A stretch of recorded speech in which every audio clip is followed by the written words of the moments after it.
Capítulo 5, versículo 17 dice: esto significa que todo el que pertenece a Cristo se ha convertido en una persona nueva. La vida antigua ha pasado, una nueva vida ha comenzado. Dígame, ¿cómo será esa nueva persona? ¿Qué piensa usted? ¿Cómo será esa nueva persona que usted puede ser? Si pudiera despojarse de todas las cosas que es hasta ahora, las que no le gustan, las que está haciendo que sabe que no debería hacer, ¿cómo será esa nueva persona? Libre, dijo Verónica, libre. Pero cada día tenemos la capacidad de hacer una elección. Usted eligió estar aquí esta mañana. Usted eligió ponerse la ropa que se puso. Usted eligió desayunar o no desayunar. Usted eligió hacer una cosa u otra y usted elige todos los días lo que va a hacer. La capacidad de elección, que es lo que llamamos el libre albedrío, nos lo ha dado Dios desde el huerto del Edén. Habían 2 árboles en el huerto, 2 árboles especiales. El árbol de la vida y el árbol del bien, del conocimiento del bien y del mal. Y Dios les dio una instrucción. Les explicó qué pasaba si comían de ese árbol. Pero no le puso cerco al árbol. No puso al árbol en un lugar inalcanzable. Estaba al acceso de ellos y ellos eligieron. Eligieron comer del fruto que no debían. Fue una elección. Tal vez no estaban conscientes, tal vez no querían desobedecer a Dios, pero lo hicieron. Fue una elección. Y al elegir eso, cambiaron el destino suyo, de sus hijos y de toda la humanidad. Por una elección que hicieron. Porque tú tienes la capacidad de elegir, pero no tienes la potestad de elegir las consecuencias que vienen de esa elección. Tú eliges algo, las consecuencias vienen. No puedes elegir las consecuencias, lo que sí puedes elegir es tu acción. Por eso es que si yo le hubiera puesto a esta predicación un subtítulo, le hubiera puesto: el mundo está en tus manos. Porque pensé que Eva con sus manos tomó el fruto, con sus manos se lo dio a Adán, Adán lo tomó con sus manos y lo comió. El destino de la humanidad estaba en sus manos. Y tu destino está en tus manos. Y cuando yo te digo esto, a veces la gente piensa que no tiene la capacidad de elegir, que no tiene la capacidad de cambiar su destino. Pero la palabra de Dios dice que nuevas son las misericordias de Dios cada mañana. Y quiero decirte hoy, y te lo digo con todo el amor del Señor, tú no eres una víctima.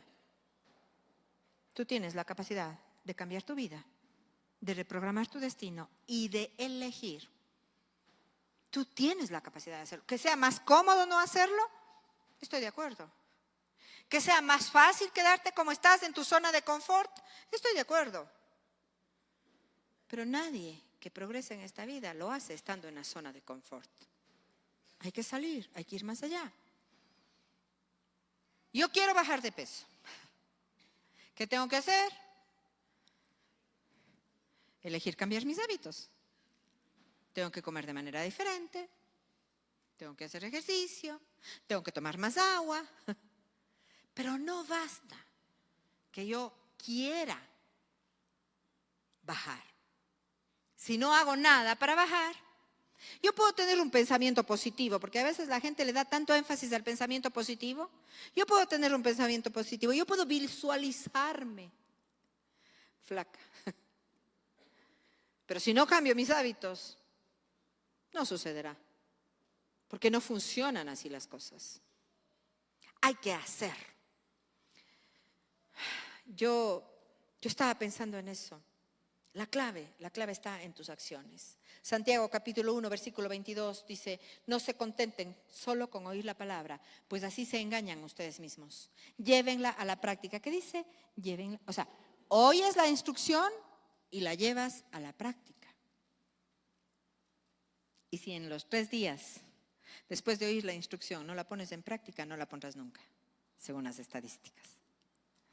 Llévenla a la práctica.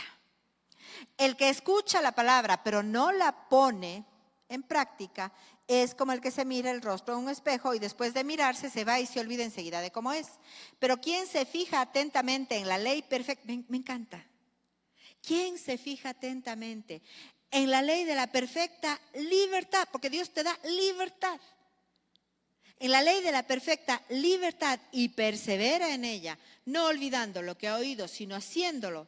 Diga conmigo, sino haciéndolo. Sino haciéndolo. Recibirá bendición al practicarla. La bendición es al practicar. Y yo creo que tenemos un reto pendiente de cerrar el abismo entre lo que pensamos y lo que decimos creer y lo que hacemos. Hay un reto, porque a veces no hay congruencia en lo que yo creo o digo creer, en lo que yo pienso y en lo que hago. No siempre coincide. Dice, el otro día leí una frase de Mahatma Gandhi y yo pensé que él tenía que haber leído el Evangelio, porque dice así, mire la frase, tu vida es tu mensaje, pero el apóstol Pablo lo dijo, tú eres una carta al mundo, es decir, tu vida es tu mensaje, tú eres un mensaje, tú mismo eres un mensaje. Y yo pienso que se puede añadir que tu vida es también tu obra, porque no eres lo que dices, eres lo que haces. Puedes decir muchas cosas. Mi mamá decía, obras son amores y no buenas razones. Uno puede decir cualquier cosa, pero si no la haces, realmente no funciona. Yo puedo pensar, debo ir al gimnasio, pero si no voy al gimnasio, nada va a cambiar. Yo puedo pensar, debo comer de otra manera, pero si no como de otra manera, nada va a pasar. Pero para cambiar mis actos, tiene que cambiar mi mente. Aquí tiene que cambiar. La mente tiene que reeducarse. La mente, aquí, tiene que haber un cambio. Dice el apóstol Pablo en el capítulo 12 de Romanos, dice, no imites las conductas ni las costumbres de este mundo, más bien dejen que Dios los transforme en personas nuevas al cambiarles la manera de pensar. Me encanta. Al cambiarles la manera de pensar. Entonces aprenderán a conocer la voluntad de Dios para ustedes, la cual es buena, santa, agradable y perfecta. Esta mente que está llena de tanta basura, esta mente que está llena de tantas cosas que no deberían estar. Pero sabes, es difícil desaprender. Cuando dice que hay que renovar, que hay que cambiar la manera de pensar, no es fácil. Es difícil desaprender. Tal vez por eso Jesús dijo varias veces, ustedes escucharon que les dijeron esto, pero yo les digo otra cosa. Ustedes escucharon que dijeron esto, pero yo les digo así. Ustedes escucharon que no debían adulterar, pero yo les digo que el que mira a una mujer con codicia en su corazón ya adulteró. Tiene que ver el cambiar este chip interno y contrario a lo que se nos ha dicho durante siglos. Sí podemos aprender y desaprender. Antes la ciencia decía que las células cerebrales no se renuevan, que estamos determinados por la genética. Pero hoy se ha descubierto que sí se pueden renovar, que sí se puede cambiar. Y eso, el saber eso, a mí, por lo menos a mí, me está liberando de muchas ataduras que venían de mi pasado. Porque tengo una opción. Tengo la opción de elegir mi destino. Tengo esa opción. Tengo esa opción. Pero tengo que entrenar mi mente de la misma manera que tengo que entrenar mi cuerpo. No basta solo con pensarlo. Y como dije, hay una dificultad. La dificultad es que me cuesta desaprender lo aprendido. Porque tengo que cambiar una cosa por otra. Así que, para reprogramar tu destino, lo primero que te digo es, entrena tu mente en la palabra de Dios y en las nuevas cosas que tienes que aprender. Saca lo que no sirve. Saca. Si la palabra dice que nuevas son sus misericordias cada mañana, yo creo que parte de esa nueva misericordia cada mañana son las nuevas células cerebrales que Dios nos da y que pueden tener nueva decisión. Y entonces, Tal vez tú me vas a decir, vas a ser incongruente. Puede ser que lo veas así. Porque primero te digo, toma el control de tu vida y cambia tu mente. Pero en segundo lugar te digo, para reprogramar tu destino, aprende a depender de Dios y confiar en Él. Entonces, a veces las personas cuando yo digo estas dos cosas dicen, pero no me estás diciendo que el mundo está en mis manos, no me estás diciendo que yo tengo la potestad del cambio y por el otro lado me dices que tengo que depender de Dios. Sí, claro que sí.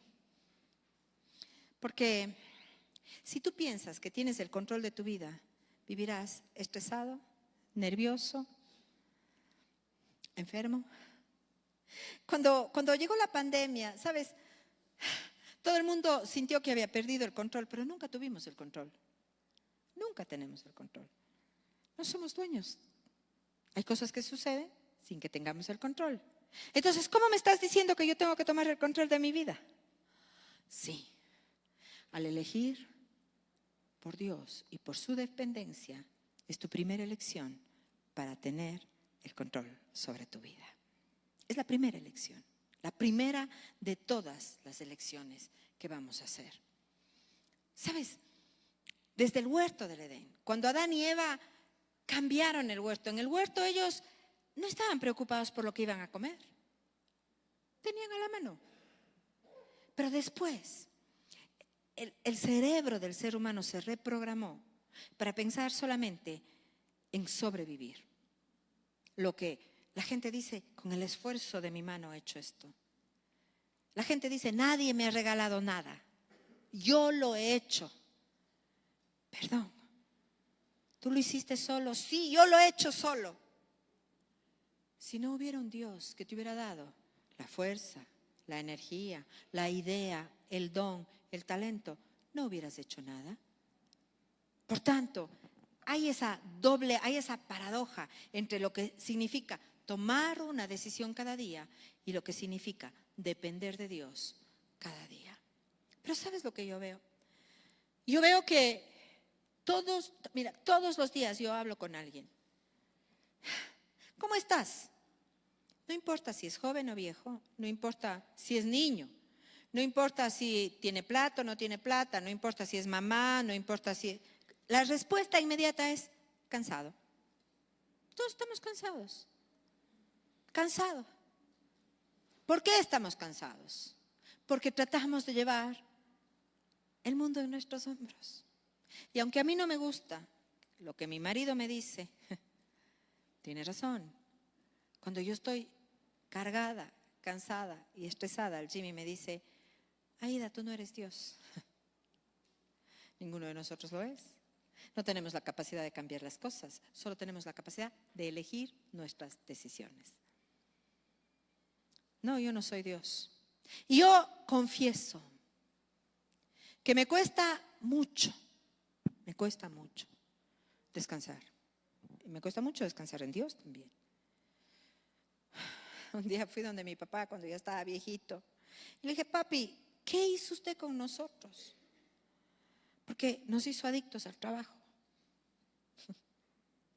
Y no nos hizo adictos al trabajo porque nos hablara de eso. Nos hizo adictos al trabajo porque vimos la responsabilidad que él tenía. Fue la forma en la que fuimos educados. Pero yo tengo que renovar mi mente. Y yo tengo que aprender a descansar en Dios.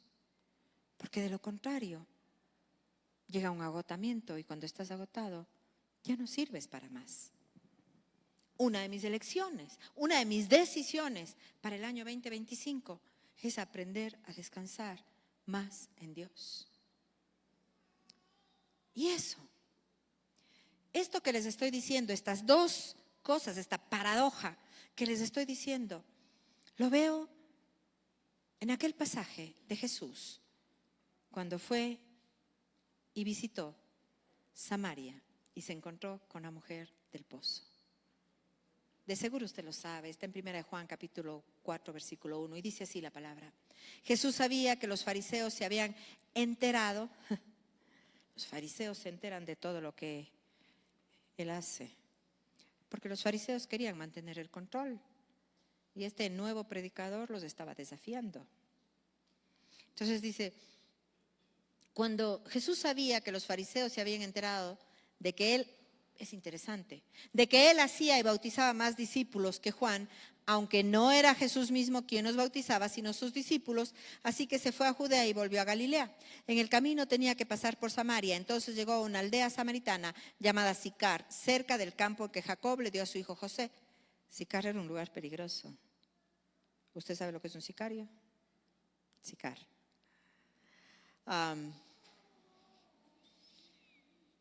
Allí estaba el pozo de Jacob y Jesús, cansado de la larga caminata, se sentó junto al pozo cerca del mediodía.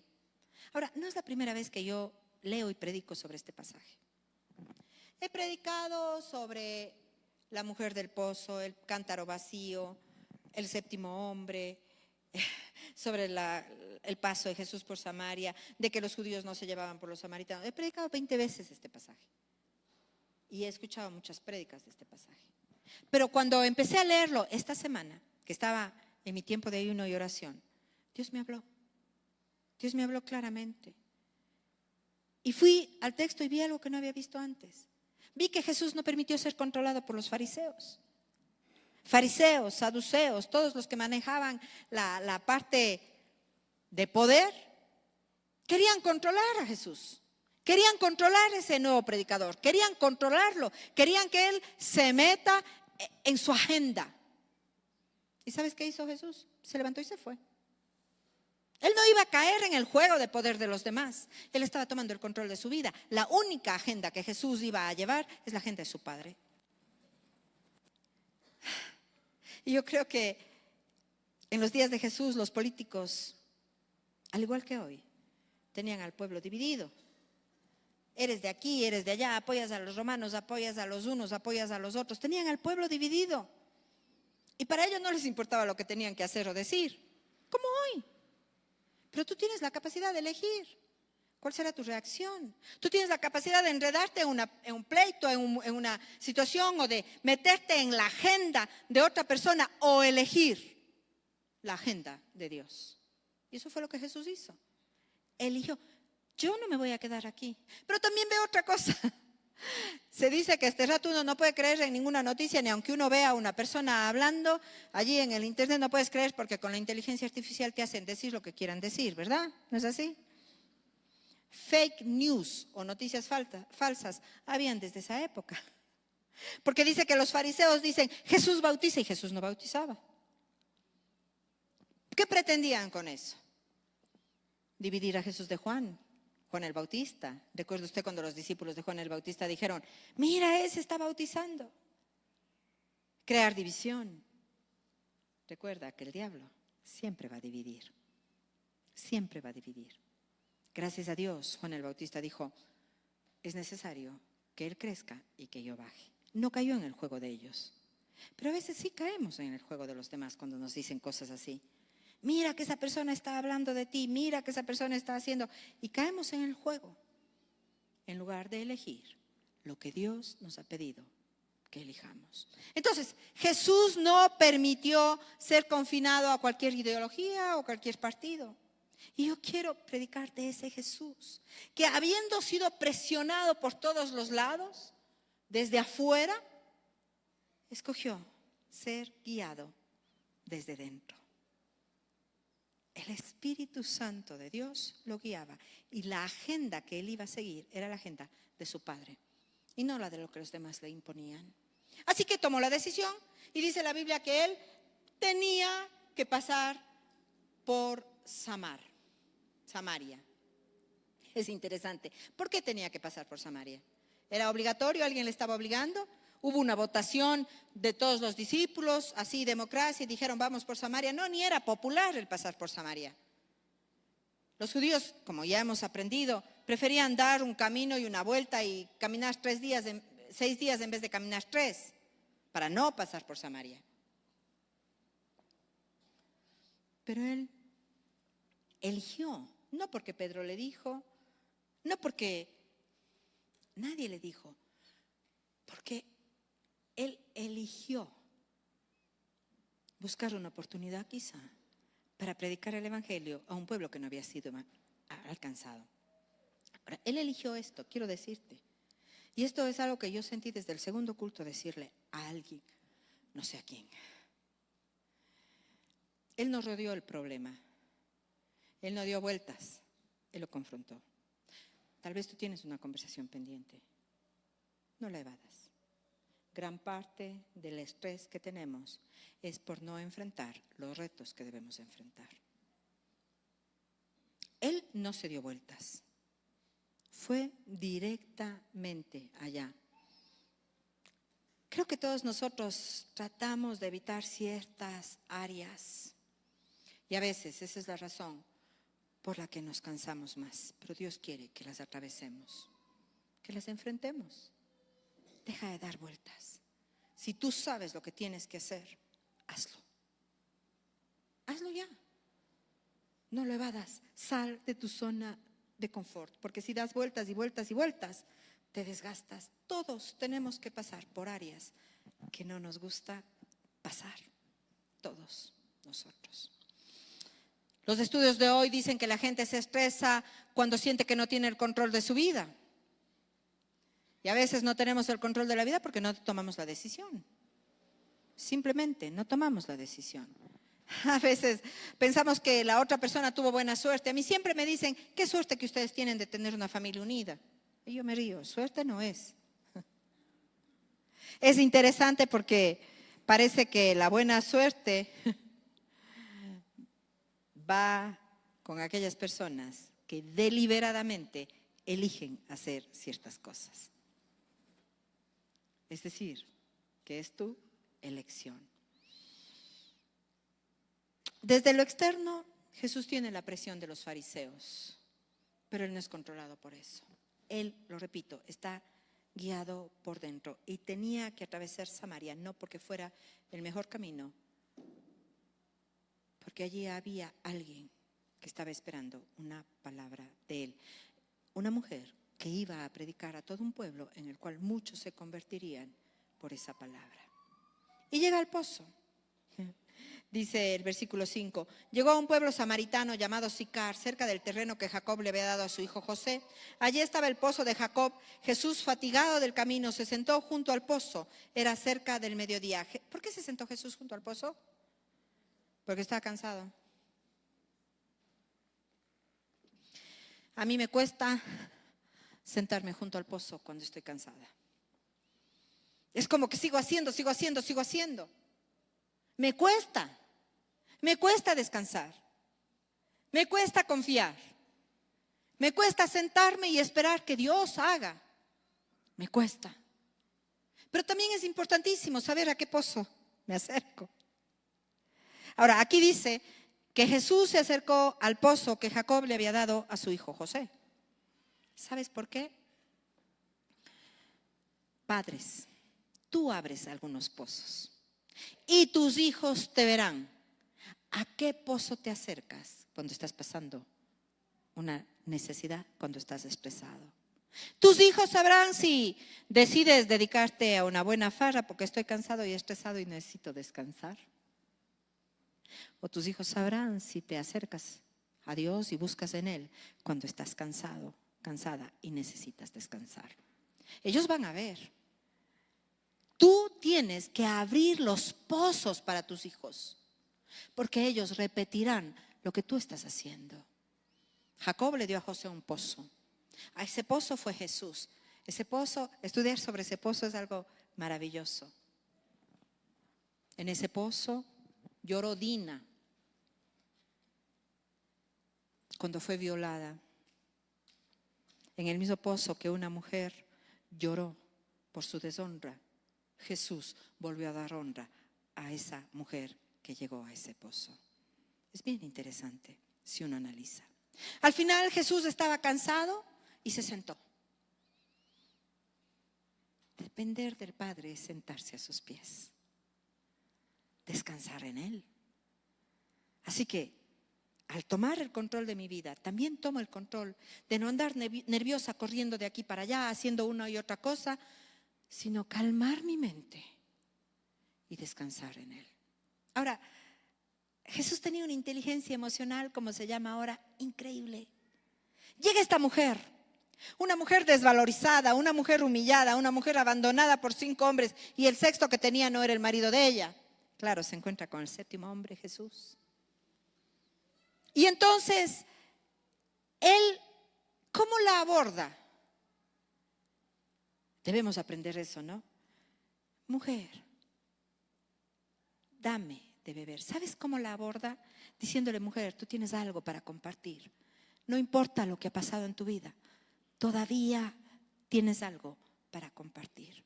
Porque todos nosotros, todos tenemos algo para compartir. Todos. Y Jesús le dice, mujer, dame de beber. Y así empieza la plática con ella. Ella no tenía idea de quién era él. Él era un hombre cansado, como hombre. Y también me gustaría preguntarte, ¿estás cansado de algo? ¿O de qué estás cansado? Puede ser que estés cansado de una adicción que no puedes dejar, que quieras dejar y no puedes dejar. No sé, pornografía, drogas, alcohol. Y quieres dejarlo y vuelves. ¿Estás cansado de esa adicción? Puede ser que estés cansado de la pobreza, de la carencia, de la violencia, de tu miedo, de tu inestabilidad, de pelear con tu marido o tu esposa todos los días. Dios va a enviar a alguien a ayudarte para que puedas salir de ese círculo que te tiene atrapado. Eso fue lo que hizo Dios con esta mujer. Y aquel que levantó a Jesús de los muertos es capaz de transformar cualquier situación. El Espíritu Santo de Dios está aquí para ayudarte.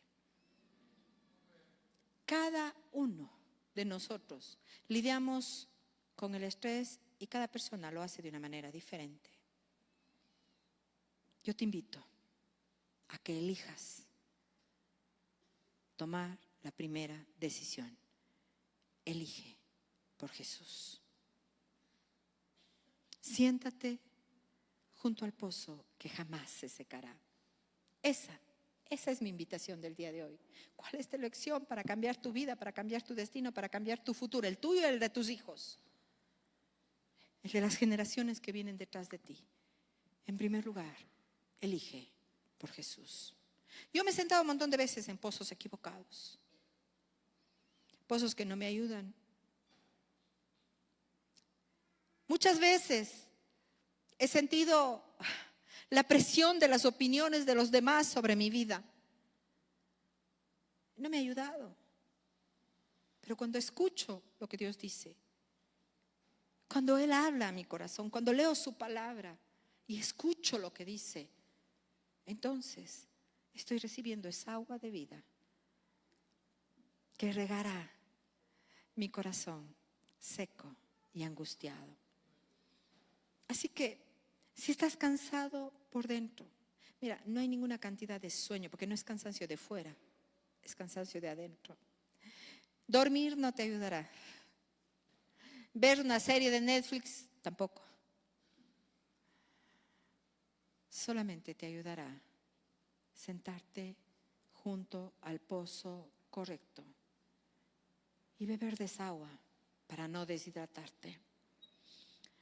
Debes alejarte de esos pozos que no calman tu sed y buscar el pozo. Es tan interesante porque de este tema yo a veces pienso que no soy la persona indicada para predicar. Porque Dios trabajó el primer día, el segundo día, el tercer día, el cuarto día, el quinto día, el sexto día, y el séptimo, ¿qué hizo? Descansó. Como dije, me cuesta descansar. Y sin embargo, el día de descanso está entre los 10 mandamientos como uno de los 10 grandes mandamientos. No solamente eso, no descansar. El día del Señor tenía pena de muerte. Era de los pocos mandamientos de los 10 que tenían pena de muerte. No necesitamos que nadie nos mate. Si no descansamos, solitos nos morimos. Hay pena de muerte para quien no aprende a descansar junto al pozo correcto, que es el agua de vida que tiene el Señor. Así que Dios no descansó el séptimo día porque estaba cansado, porque la Biblia dice que Dios no se cansa. Descansó el séptimo día porque quería conversar con sus hijos, con su creación. Tal vez fue ese séptimo día, el día en el que Él les dio las instrucciones de cómo debían vivir. El séptimo día es el día para descansar en Él, para reponer fuerzas, para estar aquí. Y tú lo elegiste y te felicito. Porque hay gente que dice, no, yo no puedo dejar de trabajar. Y yo siempre pienso que la gente hace lo que quiere hacer. Elegir, venir a Él. Ahí tienes el ejemplo de Jesús, el referente para cambiar tu vida. Hemos hablado de la renovación en el ámbito físico. Yo dije, ok, tengo que bajar de peso, tengo que renovar mi cuerpo. Mi cuerpo siente frío, me pongo un saco. Mi cuerpo tiene cansancio, me acuesto en la cama. Mi cuerpo tiene hambre, le doy de comer. ¿Y mi alma? Ayer Jimmy llegó de viaje. Estuvo una semana fuera. Se acostó en la cama y dijo, ay, mi cama y mi almohada. Estoy en el hogar. Dime, ¿cuál es el hogar de tu alma? ¿Dónde va tu alma cuando quiere decir, ay, estoy en casa? Yo creo que el descanso es un lugar en el corazón de Dios, definitivamente. Así que esa es mi propuesta el día de hoy. Elige por Jesús. Toma la decisión. Mira, se dice que cuando tú eres cristiano, el 98% de tus decisiones ya están hechas. No tienes que preguntarte cada día qué voy a hacer, si esto o lo otro. Ya la palabra lo dice. ¿Voy a mentir o no voy a mentir? Ya la palabra lo dice. ¿Voy a hacer esto o voy a hacer el otro? Ya la palabra lo dice. Ya está escrito, ya no tengo que estar pensando yo. Allí está. Si yo digo, entre el dicho y el hecho, que soy cristiano, tengo que elegir, cumplir la palabra. Pero mucha gente recibe a Jesús como el sanador, como el salvador, como el proveedor, y muy pocos lo eligen como el Señor de sus vidas. Ponte de pie. En esta mañana, si tú tomas esa decisión, por el un lado tomar el control de mi vida al tomar las decisiones y elecciones correctas, y por el otro lado depender de Él porque Él es mi primera elección, yo te invito que ores